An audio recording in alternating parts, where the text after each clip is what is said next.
Hello, listeners. Welcome to our English program podcast, Kaleidoscope. Listeners, in our today's program, we have a travelogue on the topic, The Beautiful World of Lepchajagat. This travelogue is written and narrated by Nikita Chaturvedi. Talking about Nikita, she is born and brought up in the beautiful hill station of Darjeeling. She has spent a good amount of time traveling and living in a variety of places across India. Currently, she is working as an English teacher in Eureka International School in Pune. She has been a part of All India Sikkim Trek for more than 4 years from 1998 till the year 2003. She has also done her advanced course of mountaineering and rock climbing from Darjeeling HMI. She believes that traveling is discovering, exploring, feeling, connecting, understanding, challenging, and as well as learning. So let us listen to the travelogue, The Beautiful World of Lepchajagat. Over to Nikita Chaturvedi.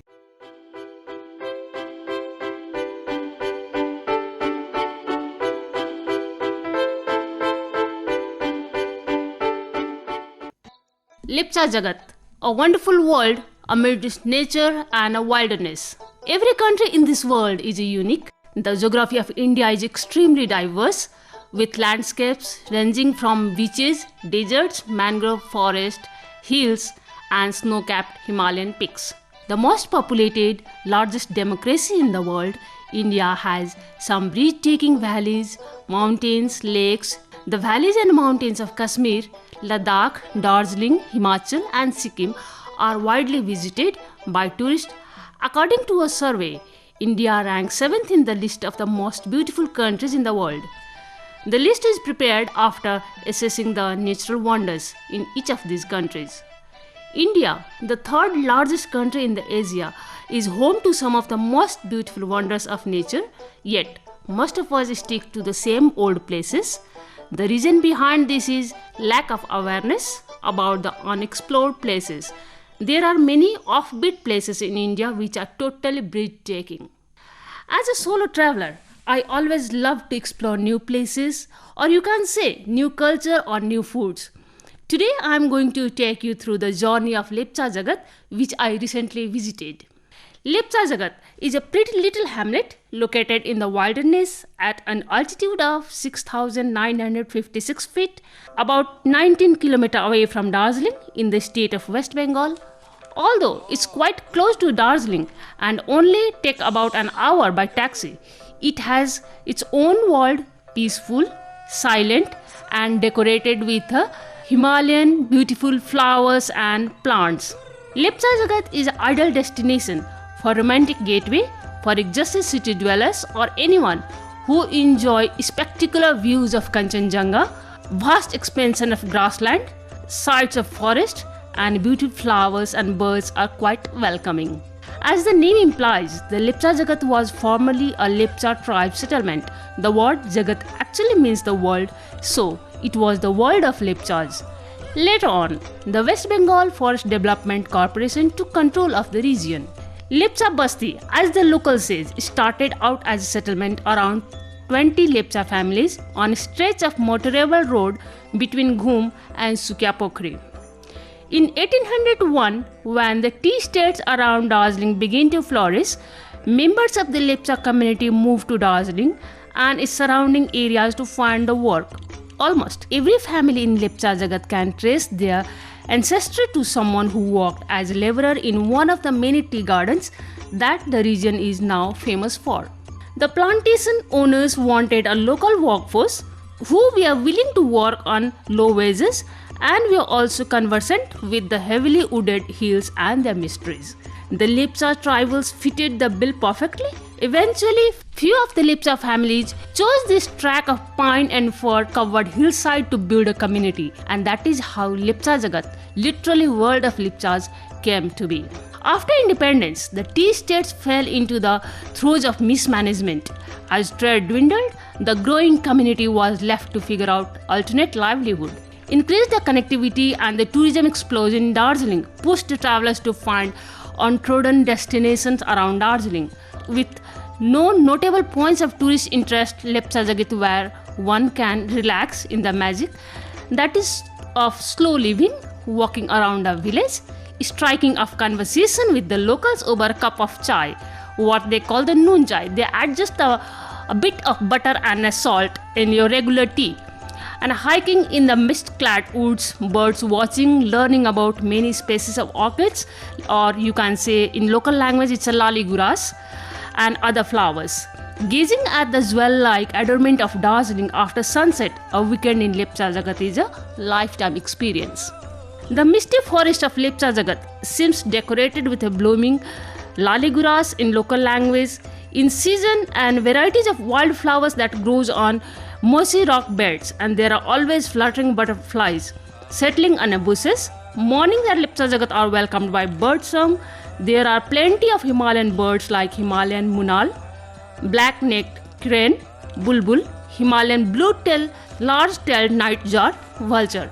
Himalayan vulture is a huge vulture species, perhaps the largest and the heaviest bird found in the Himalayan region. The chirping of birds is one of the sounds that you will get continuously in Lepchajagat. In the morning, you can just roam around the village forest area listening to the chirping of birds. If you have keen interest in birds, you can also look out for varieties of Himalayan birds. In the evening, sit beside a fireplace. Just enjoy your noon chai, what you get only in the Lepchajagat or Darjeeling. Local people add a bit of salt and butter, as I already informed you. The only sound you can hear at night is a buzzing sound of cricket or kilkicha in Nepali, a small brown insect. The West Bengal Forest Development Laws, which has developed by WBFDAC by renovating a British-era forest bungalow, is situated at a heighted location, you can say. You can get a view of snow-capped peaks from terrace. There is a flight of stairs from the garden of forest laws and leads to forest. Lepchajagat is undoubtedly one of the hidden secret. This small place offers picturesque views of snow-capped Kanchenjunga range, tall peaks, other Himalayan trees, and rare birds. Few interesting places you can visit when you are in a Lepchajagat. Hawaghar. This is the viewpoint area from where one can see all the 5 peaks of Kanchenjunga range on the clear sunny day. Hawaghar is just 1 kilometer away from the Lepchajagat and can be reached by an easy walk of just 20 to 25 minutes. Ghum Rock, as name denotes, is just a big huge rock located at an altitude of 7,900 feet. It's just a 1.5 kilometer from Lepchajagat. What is special about this rock? Now, you can catch the Balasan Valley site. It is a famous sunrise point where tourists come early morning to catch the sunrise. Once the lights from the sun settle, it is easy to catch the glittering snow-capped peaks of the Kanchenjunga. Now let's come to the Jor Pokhri. It is just 5 km from Lepchajagat. At an altitude of 7,400 feet, Jor Pokhri is known for its twin lakes, after which the place named. Jor means two and Pokhri means lake. We can notice a large number of swans swimming in the lakes. The place is not only known for its lakes but also for tall pine and dhuppi forest. The area surrounding the twin lakes is quite beautiful. The area falls under the Sinchal Forest Reserve and is full of trees like the birch and oak. Jor Pokhri is another amazing nature retreat that can be visited from Lepchajagat. At Jor Pokhri lakes, you can also see the rare Himalayan salamanders during the monsoon. That's the world's most endangered vertebrates. Now comes to Ghum Monastery. Yuga Choling Monastery or Ghum Monastery, just 10 km from Lepchajagat, is one of the oldest monasteries in the Darjeeling. This monastery is also known as the Old Ghum Monastery. The monastery is said to have the oldest Buddha statue in the area. The statue is believed to have been built by the clay brought from the Tibet. We can see the best views of Kanchenjunga ranges on clear sunny day from this monastery as well. There is another monastery, Samden Choling Monastery. You can visit both these monasteries. Now comes some interesting part of the Ghum railway station and its a museum. Ghum railway station is India's highest railway station at the altitude of 7,400 feet. It is also counted as the 14th highest railway station in the world. In 2000, UNESCO accepted Darjeeling Himalayan Railway as a World Heritage Site. The train makes climbs through a number of rivers and loops, promising unenthralling views. One of the most breathtaking is at Batasia Loop between Ghum and Darjeeling. Construction of Darjeeling Himalayan Railway began in 1879 and the railway track reached Ghum on 4th April 1881. This Ghum railway station is nothing less a beauty personified, a decade of hard work that reflects in one of the most exemplified architecture of Indian history. The station has an in-house museum that displays some magnificent relics. Just beside Ghum railway station, this museum has the history of iconic Himalayan railways over a period of 2 centuries. From tickets dating back to 1883, when a trip from Darjeeling to Ghum used to cost only 66 paise, to the implementation of steam engine, now we charge tourists more than 2,000 for just a trip of 8 kilometers. And now we have displayed everything out here. The main attraction there is the oldest toy train engine, the baby Sebok. As we all know, a baby child is always dear to parents, as even in their old age, it reminds and reverts them to most cherished childhood memories. It reminds one of the British colonial histories. Now, Pasupati Market. Pasupati Market is just a 15 km from Lepchajagat in India. Now, it's located in India and Nepal border actually, and half of it lies in the neighboring country of Nepal. The market is quite famous for cheap cosmetics, clothes, trekking and hiking gears, winter vests, shoes, bags from foreign countries at throwaway prices. Only Indians are allowed in the market with a valid ID proof. Manevanjang. Manevanjang is a small village and altitude of 7,054 feet. The conventional and widely known Sandakpur track route starts from here. It is the base camp for the track to Sandakpur and famous for Singalila National Park. There are a number of homestays. The local market has a few grocery shops from where you can get your stock for the track. Here at the office of Singalila Wildlife Division, you will get the permit for the tracking. Chitre. Chitre is located at an altitude of 8,340 feet and about 3 km from Manevanjang. The first few kilometers of a track to Chitre is a steep uphill. Just 3 km of an uphill track through forest of pine, birds, a small picturesque village in Chitre with a number of few small shops, eateries. There is also a small beautiful monastery with 8 stupas at Chitre. After Chitre, the ascent becomes relatively easier. The next village is Meghma, just 6 km away from Chitre, lying on the border of India and Nepal. The trail on the right goes to Tanglu, situated in India, while that on the left goes to Tumling in Nepal. Sandakpur is a track where borders between countries do not matter. Many times you will cross border between India and Nepal, no paperwork required for this track route. Now let's see what is the culture of the Lepchajagat. The people in Lepchajagat are very passionate about their language, dance, music. The language spoken over Nepali, Lepcha, some extent Hindi, and you can say English as well. The Lepchas use their own script, language called Rang or Lepcha script, which is derived from the Tibetan script.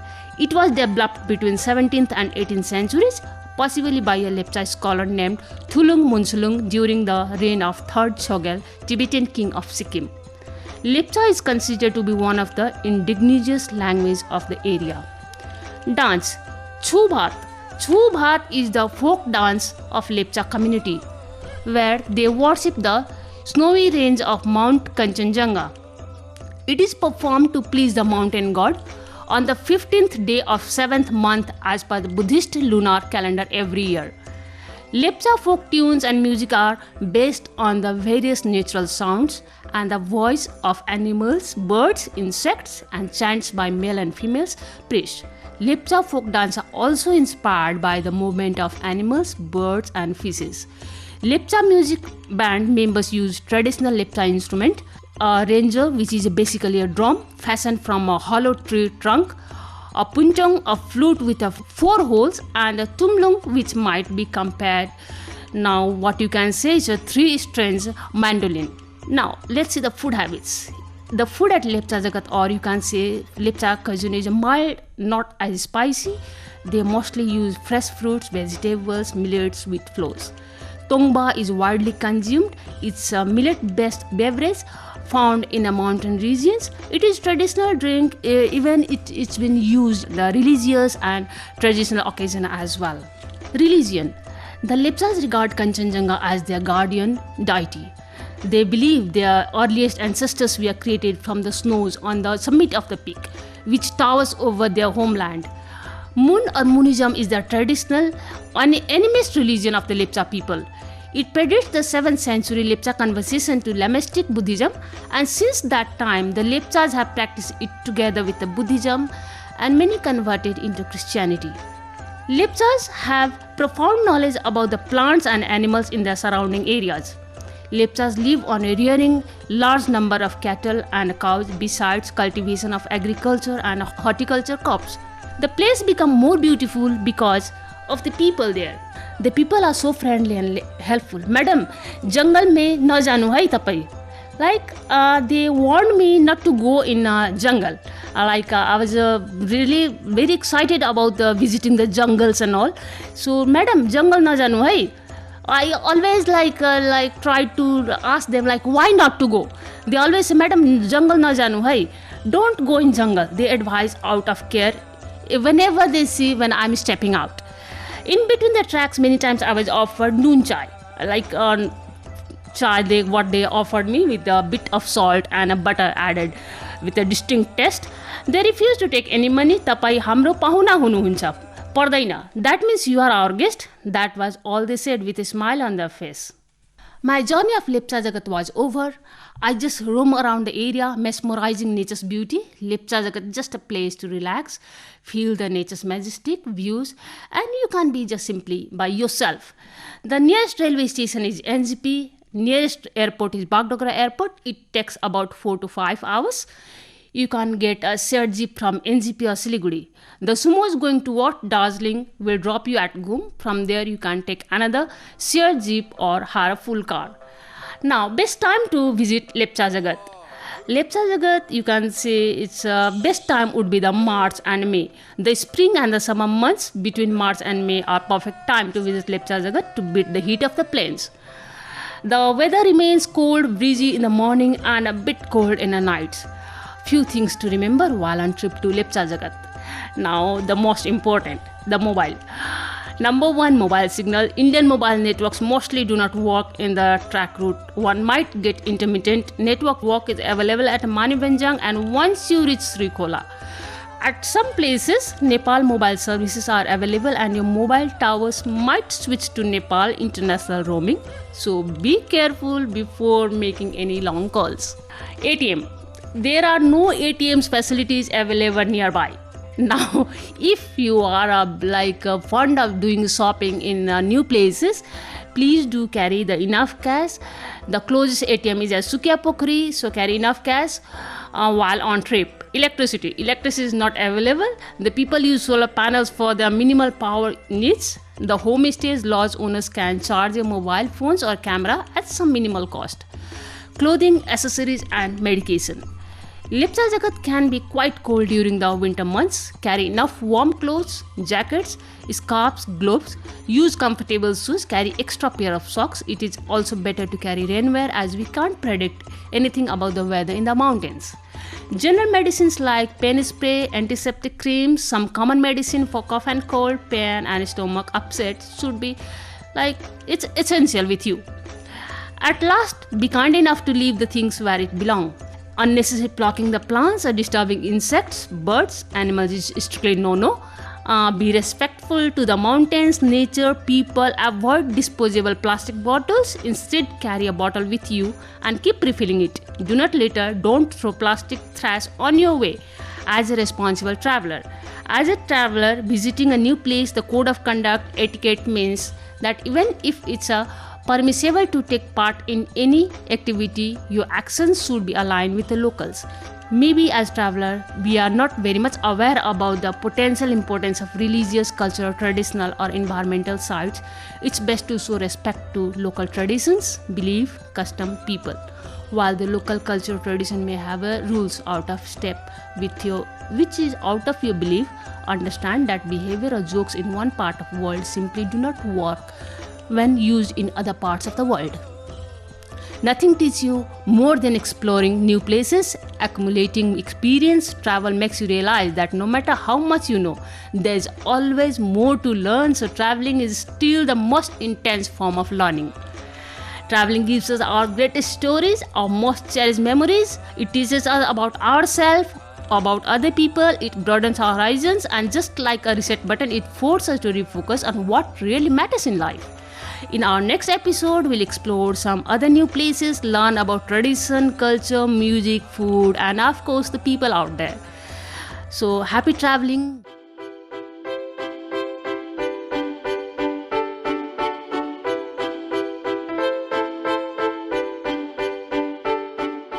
So, listeners, that was a travelogue on the beautiful world of Lepchajagat. This travelogue was written and narrated by Nikita Chaturvedi.